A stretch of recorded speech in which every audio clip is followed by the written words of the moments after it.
Hello hello hello. आज के class में हम लोग देखने वाले हैं कंस्ट्रक्शन ऑफ ट्रांसफार्मर। आज का क्लास हमारा ट्रांसफार्मर का कंस्ट्रक्शन से आधारित है। ठीक है, तो आज की क्लास में हम लोग क्या देखेंगे? कंस्ट्रक्शन ऑफ ट्रांसफार्मर, ट्रांसफार्मर का कंस्ट्रक्शन, कंस्ट्रक्शन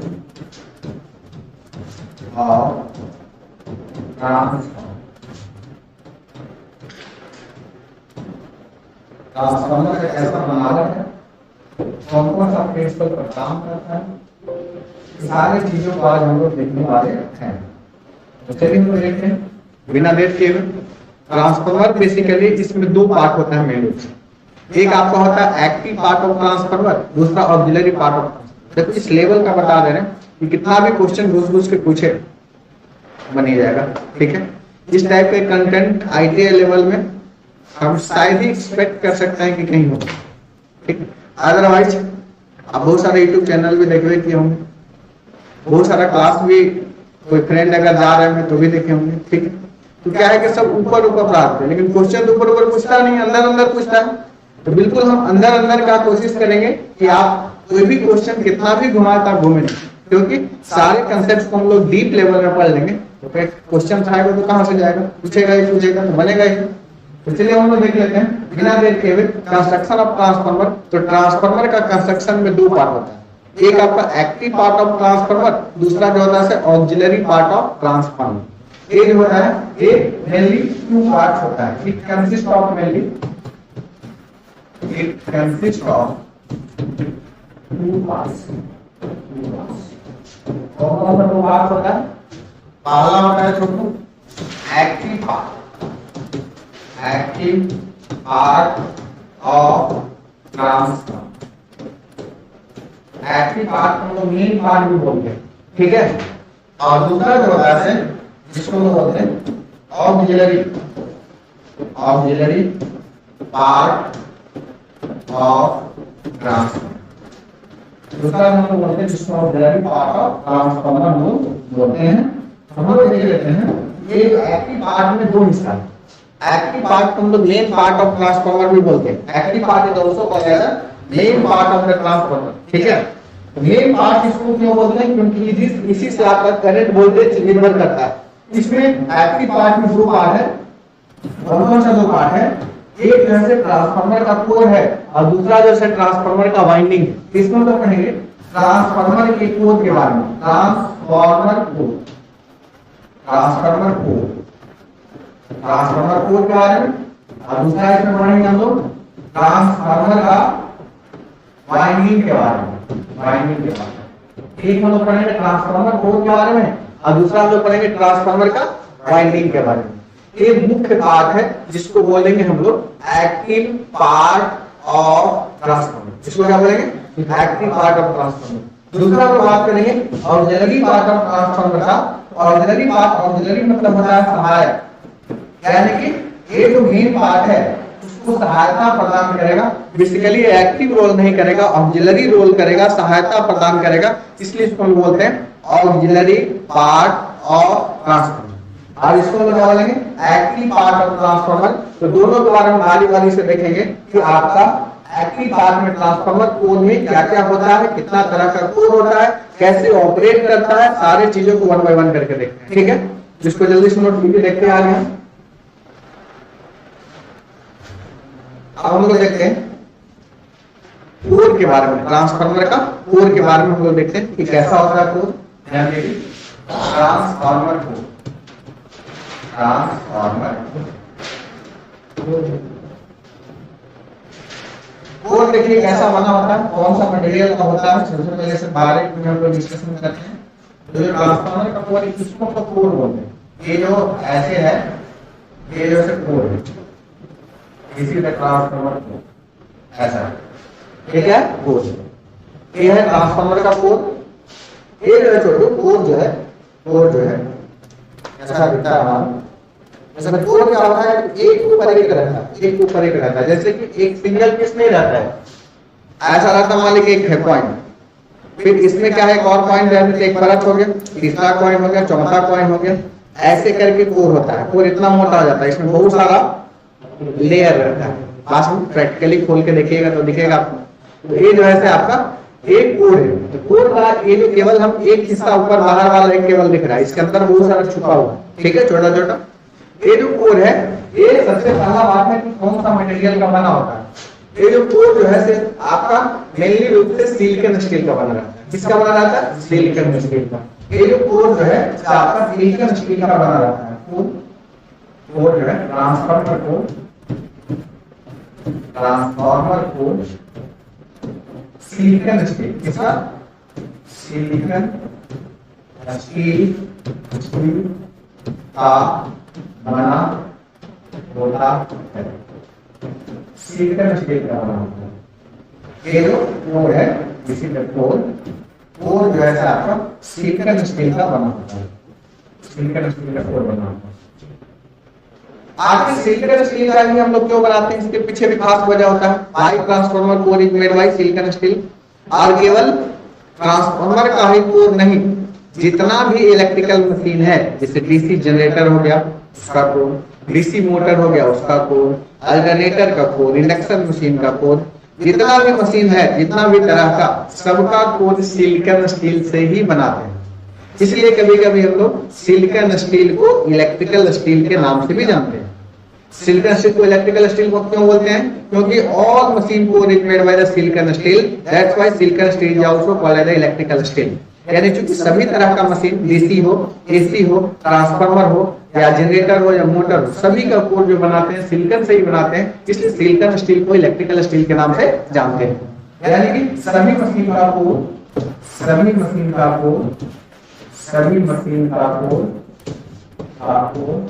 सिलिकॉन स्टील से ही बनता है। सिलिकॉन स्टील से बनता है। इसके कारण इसे इलेक्ट्रिकल स्टील कहा जाता है। इलेक्ट्रिकल स्टील कहा जाता है। आखिर ये सिलिकॉन स्टील से हमारा बना है, कुछ न कुछ खास वजह होगा सर। बिना खास वजह का कुछ बात नहीं होता है, यानी कि कुछ न कुछ बात होगा तभी सील करने से बना है। समझ रहे बात को? तो सिलिकॉन स्टील से बनने का भी खास वजह इसका है। खास वजह है, क्या खास वजह है? देखिए ध्यान दीजिए, इसका कुछ गुण होता है स्पेशल। तो बात करते हैं आपका प्रॉपर्टी ऑफ सिलिकॉन स्टील का बात करते हैं। प्रॉपर्टीज जिसको बोलते हैं गुण ऑफ सिलिकॉन स्टील। कैसा है? मतलब सिलिकॉन का फॉर्मूला होता है ऐसा है। सिलिकॉन स्टील का क्या प्रॉपर्टी होता है? सबसे पहला अगर बात करें छोटू, सबसे पहला ये मान लो कि ट्रांसफार्मर कोर है, ये सिलिकॉन स्टील जो होता है इसका परमीबिलिटी जो होता है जिसको हिंदी में बोलते हैं चुंबकशीलता, बहुत अधिक होता है। चुंबकशीलता क्या होता है? बहुत अधिक होता है। और बात करेंगे कि मटेरियल आप लोग जानते होंगे कि एक होता है पैरामैग्नेटिक, एक होता है डायमैग्नेटिक, एक होता है फेरोमैग्नेटिक। नाम सुने हैं? तो फेरोमैग्नेटिक जो होता है सबसे अच्छा उच्च चुंबक का गुण उसमें पाया जाता है, ठीक है। फिर कौन होता है बताइए? पारा की डाई, फिर होता है पारा डाई ऐसे, लेकिन सबसे मोस्ट सुपीरियर जो होता है कौन सा होता है? Ferromagnetic material. ये जो है कैसा मटेरियल है? Silicon steel ferromagnetic material. Silicon steel जो है, सिलिकॉन स्टील एक फेरोमैग्नेटिक मटेरियल है।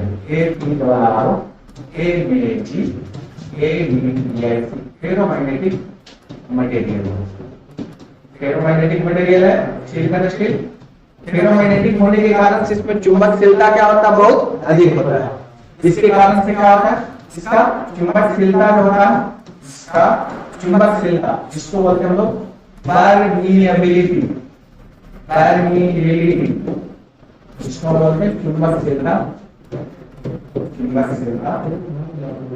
अधिक होता है। चुंबकशीलता अधिक होती है। इसका चुंबकशीलता क्या होती है बताइए?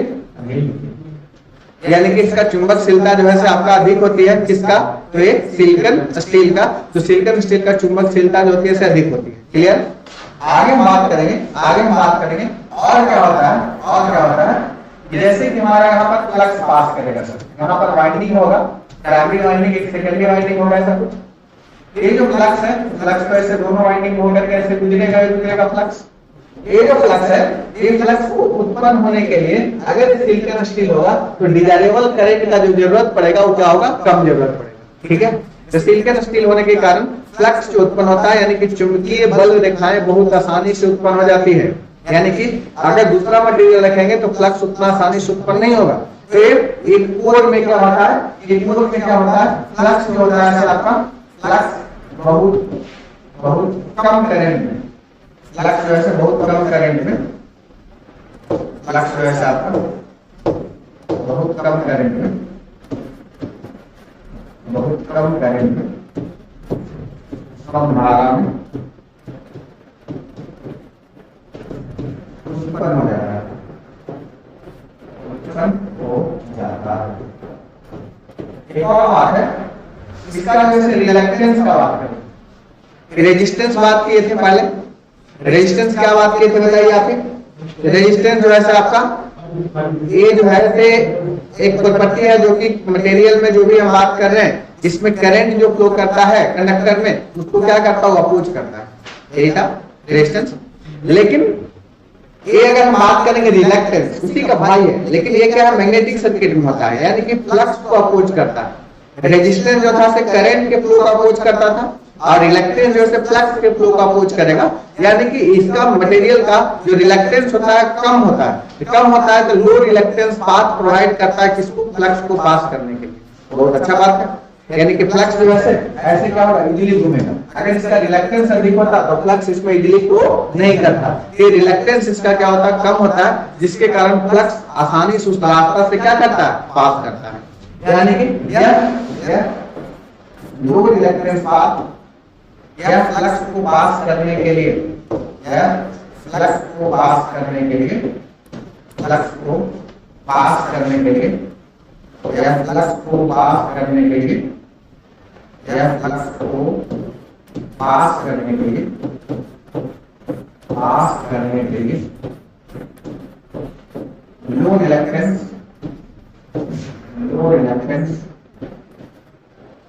पाथ को लेता है, प्रोवाइड करता है, लो रिलक्टेंस पाथ हो। और इसमें आगे चल के हम लोग पढ़ेंगे आपको, एक होता है हिस्टैरिसीस लॉस, दूसरा होता है ईडी करंट लॉस। तो इसमें लॉसेस जो होता है कम होता है। हिस्टैरिसीस लॉस इस मटेरियल का कम होता है। क्या होता है हिस्टैरिसीस लॉस, जब हम आगे पढ़ेंगे तब हम जानेंगे कि हिस्टैरिसीस लॉस क्या होता है। लेकिन अगर हम सिलिकॉन मटेरियल का यूज करेंगे तो हिस्टैरिसीस लॉस जो होगा कम होगा। इसके जगह पर अगर हम आयरन करें तो हिस्टैरिसीस लॉस अधिक होगा, तो सिलिकॉन अगर हम करेंगे तो क्या होगा, कम होगा। ये जो है हमारा इसका हिस्टैरिसीस लॉस जो होता है इसमें hysteresis loss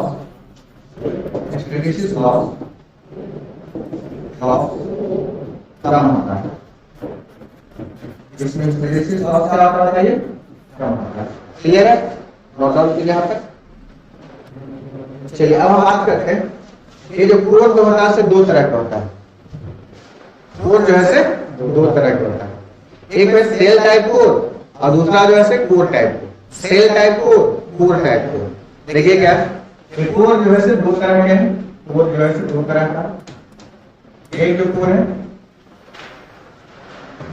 core type core type,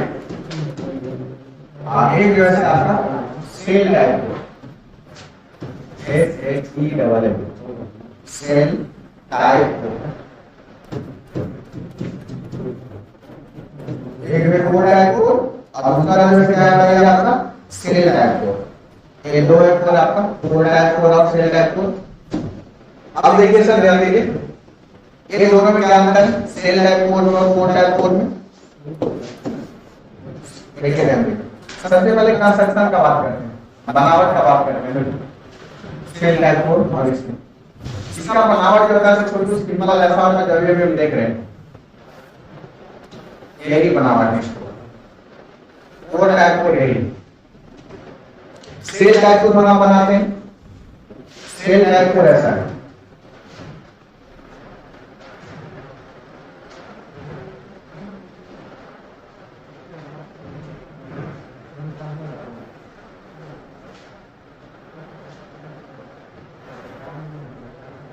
ये वाला जो सेल टाइप ये पोल टाइप और वाला सेल। अब देखिए ध्यान दीजिए, देखिए ध्यान दीजिए, यहां पे जो है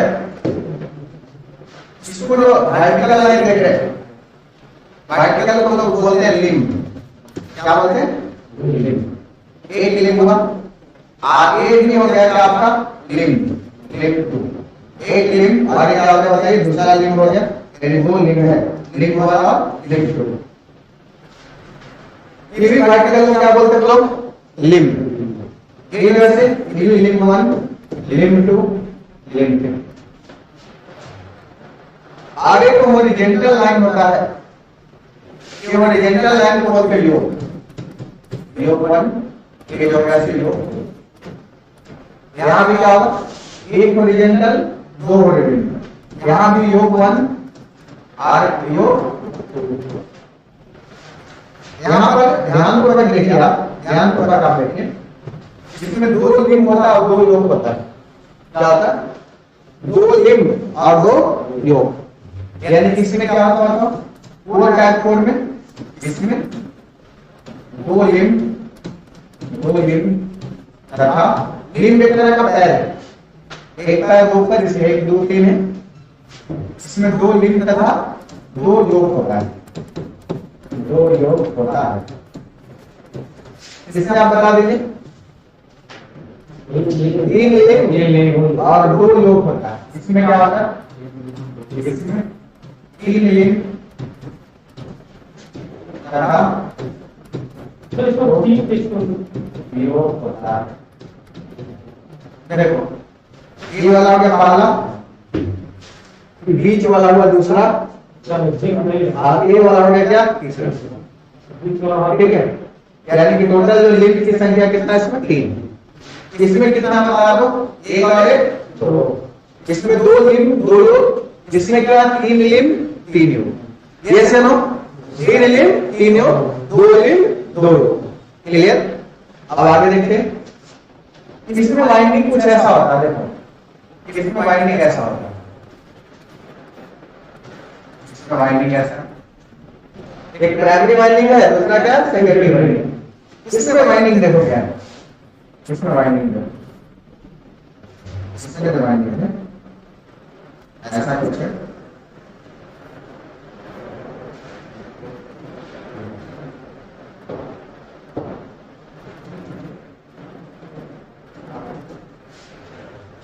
HV जो है हाई वोल्टेज वाइंडिंग है, और LV जो है low voltage winding. High voltage कब होगा?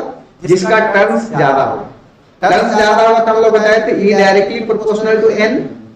तो N ज्यादा होगा तो उसका E भी ज्यादा होगा, E ज्यादा होगा मतलब उसका वोल्टेज ज्यादा होगा, वोल्टेज ज्यादा होगा मतलब हाई वोल्टेज। लो वोल्टेज इसका टर्न्स कम होगा। High voltage low voltage, primary secondary कुछ भी हो सकता है, प्राइमरी भी हाई हो सकता है, सेकेंडरी भी हाई हो सकता है, लेकिन प्राइमरी वाइंडिंग फिक्स है कि जिसको सप्लाई देंगे उसी को प्राइमरी बोलेंगे, और सेकेंडरी जिसमें लोड कनेक्टेड होगा वही सेकेंडरी होगा। लेकिन एलवी इसमें फिक्स नहीं है। एलवी आपका प्राइमरी तरफ भी हो सकता है, सेकेंडरी तरफ भी हो सकता है। एचवी आपका प्राइमरी तरफ भी हो सकता है, सेकेंडरी तरफ भी हो सकता है। मान लीजिए कि प्राइमरी एलवी तरफ होगा तो सेकेंडरी तरफ क्या होगा? एचवी, उसको बोलेगा स्टेप अप। मान लीजिए कि फॉर एग्जांपल प्राइमरी तरफ एचवी होगा, सेकेंडरी तरफ एलवी होगा, यानी ज्यादा से कम, मतलब उसको बोलेंगे स्टेप डाउन। एलवी एचवी कहीं भी हो सकता है, लेकिन प्राइमरी वाइंडिंग उसी को बोलेंगे जिसमें कि क्या? Supply connected. सेकेंडरी उसको बोलेंगे जिसमें कि लोड कनेक्टेड। यहां तक बात क्लियर कट होगा, इसमें तो कोई दिक्कत नहीं होगा, कहीं कोई कंफ्यूजन नहीं। नेक्स्ट,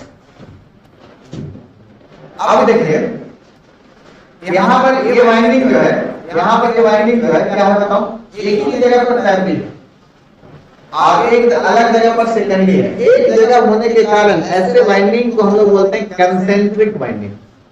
कंसेंट्रिक वाइंडिंग यानी कि एक ही जगह पर कंसंट्रेटेड है, एक ही जगह पर सारा सारा है प्राइमरी और जितना भी टर्न्स है लपेटा है, इसलिए उसको बोलते हैं कंसेंट्रिक वाइंडिंग। और इस वाइंडिंग को बोलते हैं हम लोग, जैसे कि आप लोग सैंडविच कभी खाए होंगे, सैंडविच क्या होता है, सब चीज मिला होता है ब्रेड में, सैंडविच बन गया। यहाँ देखो LB HB LB HB LB HB ऐसा बाइंडिंग रहेगा ना, तो इसको बोलते हैं हम लोग सैंडविच बाइंडिंग। यानी कि अगर हम बात करें कि सेल टाइप कोर में कैसा बाइंडिंग का इस्तेमाल करते हैं, तो सैंडविच बाइंडिंग। और कोर टाइप कोर में कैसा बाइंडिंग का इस्तेमाल करते हैं, कंसेंट्रिक बाइंडिंग। कंसेंट्रिक बाइंडिंग वह बाइंडिंग है जिसका सारा टर्म्स एक जगह पर प्राइमरी इकाई है और सेकेंडरी का एक जगह, यानी LB एक जगह पर, HB एक जगह पर। फिगर के हिसाब से देखिए, इसका टर्म देखो 1 2 3 4, इसमें क्या 3 है, ये वाला क्या होगा HB, ये वाला क्या होगा LB, ठीक है। तो अगर इधर ज्यादा टर्म्स हो जाता तो HB हो जाता, LB हो जाता, समझ रहे हो बात को। लेकिन ऐसे वाइंडिंग को हम लोग बोलते हैं जो एक ही जगह पर कंसेंट हो, इसको बोलते हैं कंसेंट्रिक वाइंडिंग, और उसको बोलते हैं सैंडविच वाइंडिंग। इसमें हम लोग क्या बोलते हैं बताओ, इसमें कंसेंट्रिक, इसमें कंसेंट्रिक वाइंडिंग का इस्तेमाल किया जाता है, कंसेंट्रिक वाइंडिंग का उपयोग किया जाता है,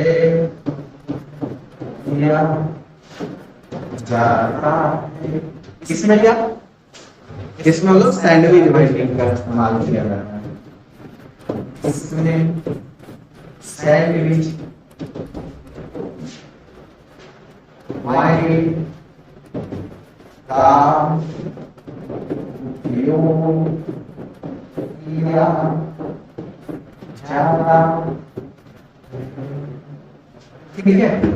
यानी कि इसमें एक साथ दोनों है LB HB, ठीक है।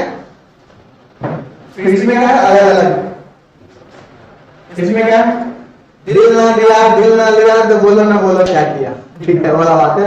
एक साथ है, अलग अलग। चलो आगे बात करते हैं, और क्या हो सकता है बताओ दोनों में।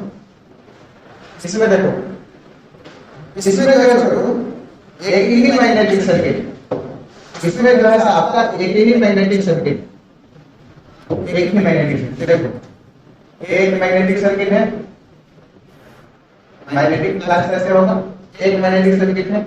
अगर हम इसका बात करते हैं, तो उसमें अगर हम जाएंगे तो उसमें हमारा क्या होगा,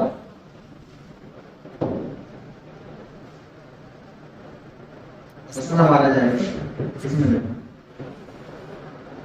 एक मैग्नेटिक सर्किट ये वाला है, दूसरा मैग्नेटिक सर्किट क्या है ये वाला, यहाँ दो मैग्नेटिक सर्किट। ध्यान दो, एक मैग्नेटिक सर्किट मान लीजिए कि फ्लक्स ऐसे निकल रहा होगा 5, इधर बता होगा कितना 5/2, इधर भी क्या होगा बताओ 5/2 होगा। यानी कि यहाँ पर कितना मैग्नेटिक सर्किट है, दो मैग्नेटिक अलग अलग सर्किट है, और यहाँ पर कितना मैग्नेटिक सर्किट है, एक ही मैग्नेटिक सर्किट। इसमें क्या होता है बताओ, इसमें एक ही मैग्नेटिक सर्किट होता है, एक ही मैग्नेटिक सर्किट होता है, इसमें एक ही मैग्नेटिक सर्किट होता है। और इसमें क्या होता है बताओ, दो मैग्नेटिक सर्किट होता है। इसमें जो है, इसमें दो मैग्नेटिक सर्किट, दो मैग्नेटिक सर्किट होता है, इसमें दो मैग्नेटिक सर्किट होता है, जबकि इसमें क्या एक ही मैग्नेटिक सर्किट होता है। क्लियर है तक बात। इसके अलावा बात करते हैं और क्या अंतर हो सकता है बताइए। अब देखो ये दोनों वाइंडिंग बिल्कुल अलग अलग है सर, लेकिन ये दोनों वाइंडिंग एक जगह है, तो बताओ इसको एक जगह है तो इसको शॉर्ट सर्किट होने की संभावना ज्यादा रहेगा, एक दूसरे में टच होने की संभावना ज्यादा रहेगा। इसको क्या इंसुलेशन करते हैं तो बहुत बढ़िया से इंसुलेशन करना पड़ेगा, नहीं तो क्या होगा शॉर्ट सर्किट हो सकता है। यानी कि इसको ज्यादा इंसुलेशन का जरूरत पड़ेगा और इसको क्या कम इंसुलेशन का जरूरत पड़ेगा। बात समझे? क्यों ज्यादा पड़ेगा? क्योंकि दोनों एक ही जगह पर है, जहां शॉर्ट सर्किट होने की संभावना ज्यादा रहेगा। तो सेल टाइप ट्रांसफार्मर का जो कोर है उसको क्या चाहिए, ज्यादा हेवी इंसुलेशन चाहिए। हेवी इंसुलेशन मतलब मोटा नहीं होता है, मतलब स्टैंडर्ड थोड़ा अच्छा होना चाहिए। और इसका क्या नॉर्मल इंसुलेशन भी चलेगा।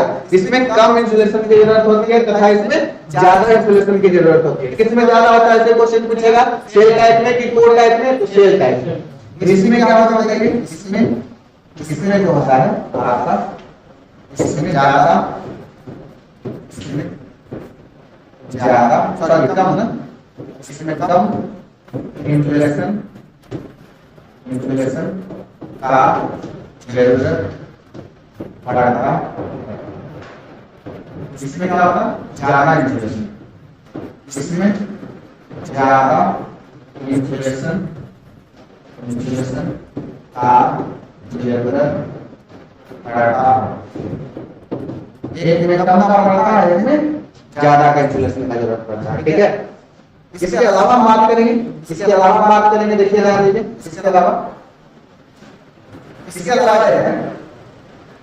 इंसुलेशन का इसमें कम जरूरत पड़ता है, यानी कि इसको हायर वोल्टेज के लिए भी उपयोग करेंगे तो कोई दिक्कत नहीं, जबकि इसको हायर वोल्टेज के लिए उपयोग करेंगे तो हाँ हेवी इंसुलेशन का जरूरत पड़ेगा। यानी कि हम लोग बोल सकते हैं इसको लो वोल्टेज एप्लीकेशन के लिए यूज करते हैं, जबकि इसको क्या हाई वोल्टेज एप्लीकेशन के लिए यूज करते हैं। एक चीज और जानते होंगे, ट्रांसफार्मर में हम ऐसा बताए थे, E बराबर बताए थे E इंटू V या V इंटू I, जो भी बोलो, ठीक है। ट्रांसफार्मर में पावर जो होता है कांस्टेंट, अगर वोल्टेज मान लीजिए कि ज्यादा अगर हमारा होगा तो करंट को क्या होना पड़ेगा, कम होना पड़ेगा। ठीक है, इस ट्रांसफार्मर को अगर हम कम वोल्टेज ज्यादा वोल्टेज के लिए उपयोग करेंगे तो अंडरस्टूड है इसको हम लोग कम करंट के लिए भी उपयोग कर सकते हैं। यानी कि ये जो ट्रांसफार्मर है इसको हम लोग हाई वोल्टेज और लो करंट एप्लीकेशन में उपयोग करते हैं, जबकि ये ट्रांसफार्मर का उपयोग किसमें करेंगे, low voltage high current application में यूज करेंगे। ठीक है, तो हम लोग ये देख रहे हैं, एक तरफ है आपका कोर टाइप, एक तरफ है आपका कोर टाइप, इसके अगला पॉइंट हम लिख रहे हैं, और एक तरफ है क्या, सेल टाइप। जिस टाइप का ट्रांसफार्मर है, इस टाइप का ट्रांसफार्मर है, हम अभी जस्ट क्या बोलेंगे, इसमें हमारा हाई वोल्टेज एप्लीकेशन का उपयोग करते हैं, जिसमें हाई वोल्टेज इसका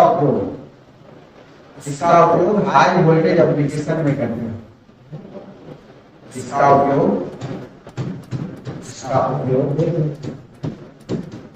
हाई वोल्टेज तथा लो करंट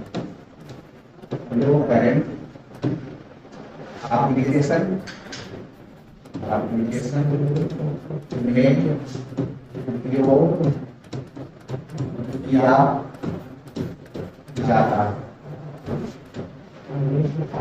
उपयोग किया जाता है। इसका उपयोग हम लोग कहां पर करेंगे, low voltage high current application. इसका उपयोग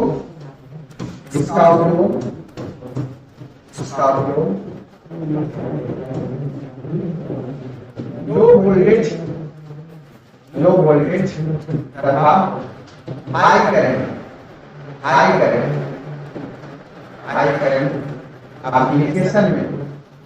हाई करंट एप्लीकेशन में उपयोग किया जाता है,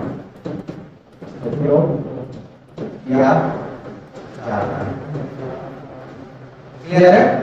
अब एक चीज और ध्यान दो, एक होता है केवीए रेटिंग, जो कि आगे पढ़ेंगे हम लोग।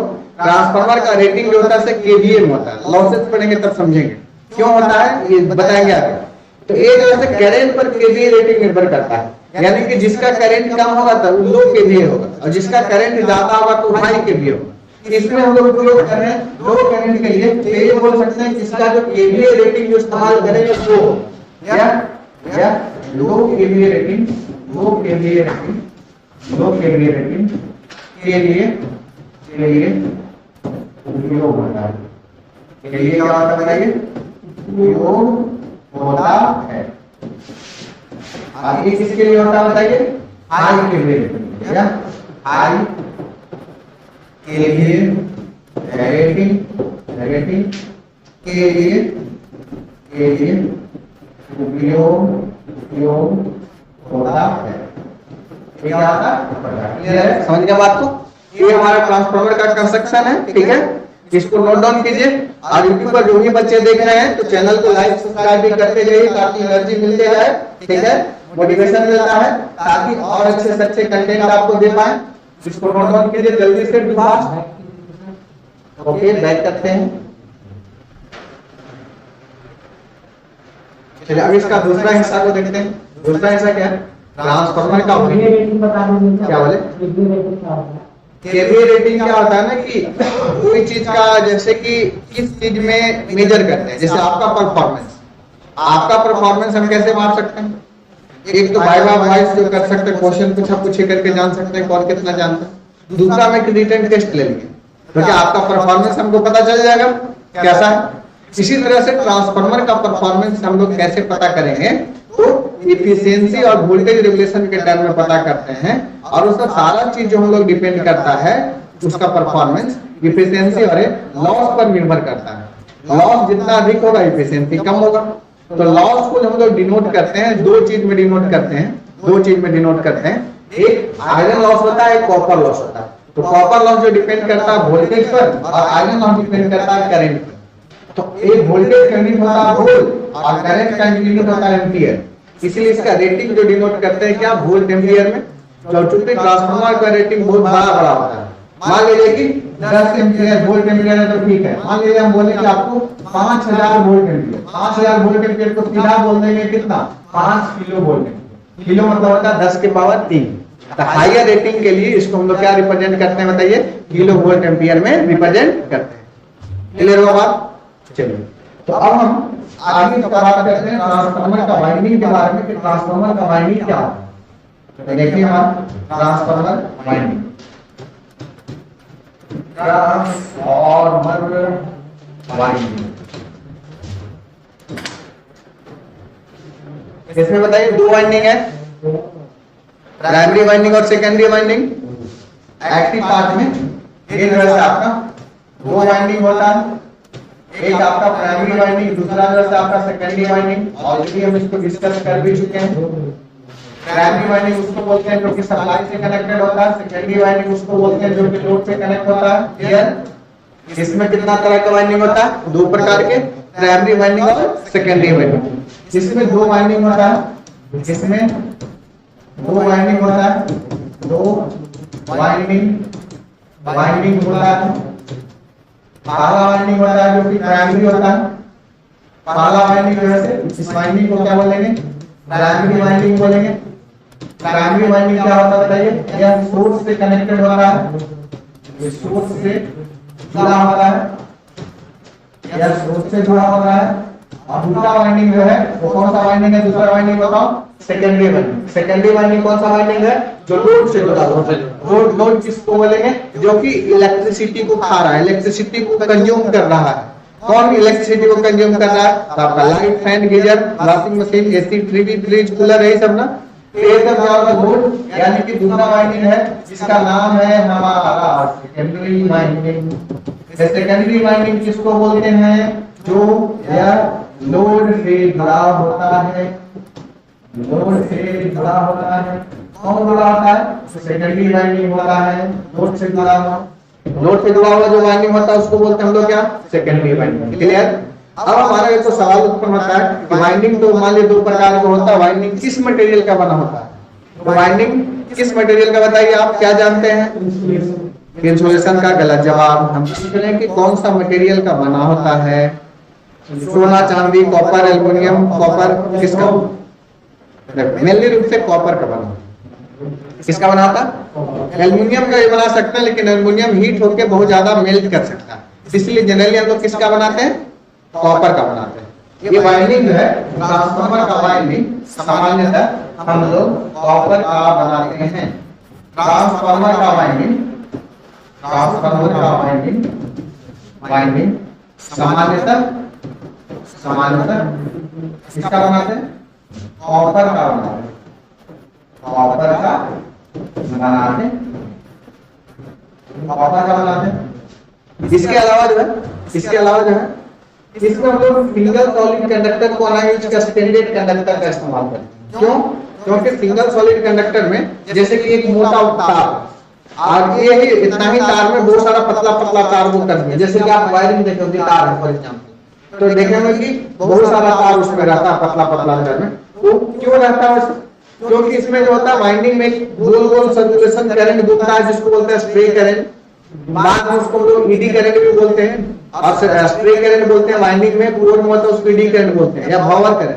जैसे कि गंगा नदी में जाइएगा किनारे देखिएगा कहीं कहीं पर गोल गोल ऐसे घूमते रहता है, ऐसे ऐसे गोल गोल घूमते रहता पानी में, तो उसको क्या बोलते हैं, भंवर।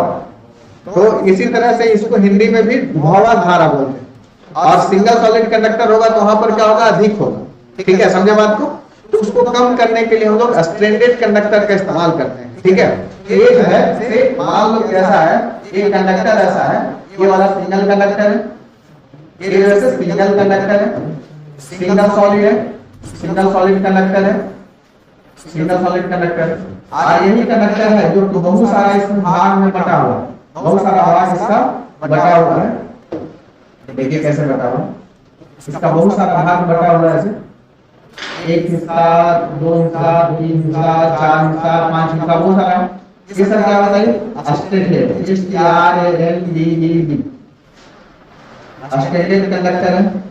ये स्ट्रैंडेड कंडक्टर से क्या होता है, इसमें जो सर्कुलेटिंग करंट होने लगता है, इसमें जो सर्कुलेटिंग करंट होने लगता है, जिस तरीके से सर्कुलेटिंग करंट फ्लो करता है, इसमें एरिया अधिक है तो ज्यादा फ्लो करेगा, लेकिन इसमें एरिया क्या जाता है, कम जाता है। कम जाता है तो फ्लो करने का जगह क्या होता है, कम जाता है।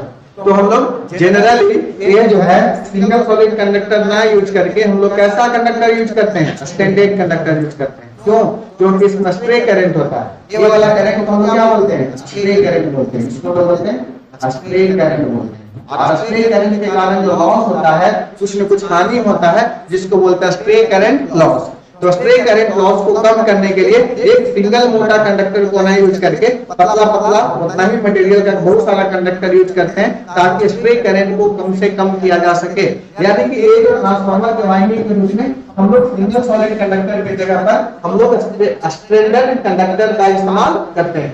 यानी कि वाइंडिंग में, ट्रांसफार्मर का वाइंडिंग में, ट्रांसफार्मर का वाइंडिंग में, वाइंडिंग में, वाइंडिंग में समानांतर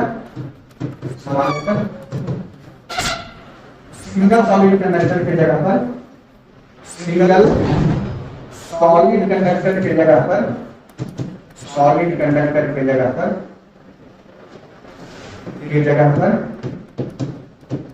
पर, सिंगल सॉलिड कंडक्टर की जगह पर कैसा यूज करते हैं, स्ट्रैंडेड कंडक्टर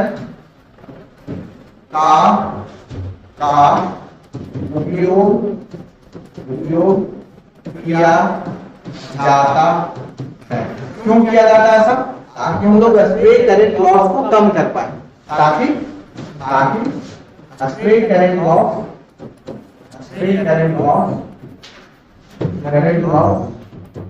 को कम किया जा, इसीलिए हम लोग ऐसा इस्तेमाल करते हैं। क्लियर है? इसको नोट डाउन कीजिए। क्लियर? तो समझ गए? इसको नोट डाउन कीजिए। देखो, अगर कोर में अगर सर्कुलेटिंग करंट फ्लो करेगा तो उसको बोलते हैं ईडी करंट। वाइंडिंग में सर्कुलेटिंग करंट फ्लो करेगा उसको बोलते हैं स्ट्रे करंट। ठीक है? वाइंडिंग में स्ट्रे करंट, कोर में ईडी करंट। क्लियर है? समझ गए? कोर मतलब तार, कोर मतलब ट्रांसफार्मर का कोर ये वाला होगा, ये वाला कोर। कोर में भी कहीं कहीं सर्कुलेटिंग करंट हो सकता है। कोर में जो करंट फ्लो करता है सर्कुलेटिंग, इसको क्या बोलते हैं हम लोग, ईडी करंट। लेकिन वाइंडिंग के अंदर जो तार दिख रहा है, वाइंडिंग के अंदर जो फ्लो करेगा उसको बोलते हैं स्ट्रे करंट। क्लियर? समझ गए? ये सब वजह से बहुत ही इंपॉर्टेंट कंसेप्ट है। क्लियर है? और यदि आप चैनल पर देख रहे हैं और इस तरह से पूरे कोर्स को आप पढ़ना चाहते हैं, फुल कोर्स, चाहे कोई भी मशीन हो, transformer, induction, synchronous DC, illumination, basic electricity, कोई भी टॉपिक, सारा टॉपिक अगर आप पढ़ना चाहते हैं, ए टू जेड टॉपिक, तो उसके लिए आपको क्या करना पड़ेगा, बेस टेक्निकल एकेडमी ऐप को डाउनलोड करना पड़ेगा। इसको बेस टेक्निकल एकेडमी, ये आपका प्ले स्टोर में मिल जाएगा, बेस टेक्निकल एकेडमी। और साथ ही साथ आपका डिस्क्रिप्शन में मिल जाएगा। इसमें आप स्टोर सेक्शन में जाएंगे, स्टोर में जाने के बाद आप सर्च कीजिएगा Bihar state power holding company limited, तो आपका कोर्स आ जाएगा। वहां पर कोर्स आपका 3000 शो कर रहा होगा, लेकिन 3000 आपको रिलैक्सेशन दे दिया गया है। 3000 फी देना है, लेकिन नौकरी लगने के बाद 1500, नौकरी लगने के बाद फिर 1500 देना। पहला सैलरी खाइएगा उसमें से दे देंगे। ये वजह से 1500 पैसे अभी फिलहाल में रिलैक्स होगा। एक नौकरी करके, नौकरी 1500 करके ऊपर है, इसको आप अप्लाई कर दीजिए। इसको अप्लाई कर लीजिएगा, ऑटोमेटिक 1500 के बाद आपका डिस्काउंट हो जाएगा। और बाकी 1500 कब देना है, जॉब लगने के बाद। जॉब लगने के बाद भी सैलरी खा लीजिएगा उसके बाद, उसी में से। ठीक है, ज्यादा खुशी होगा आपको देने में भी, हमें लेने में। ये हमारा ऑल अबाउट का क्या रहा, ट्रांसफार्मर का कोर और क्या ट्रांसफार्मर का वाइंडिंग। एक भी क्लास मिस नहीं करना, बिल्कुल बने रहना लगातार।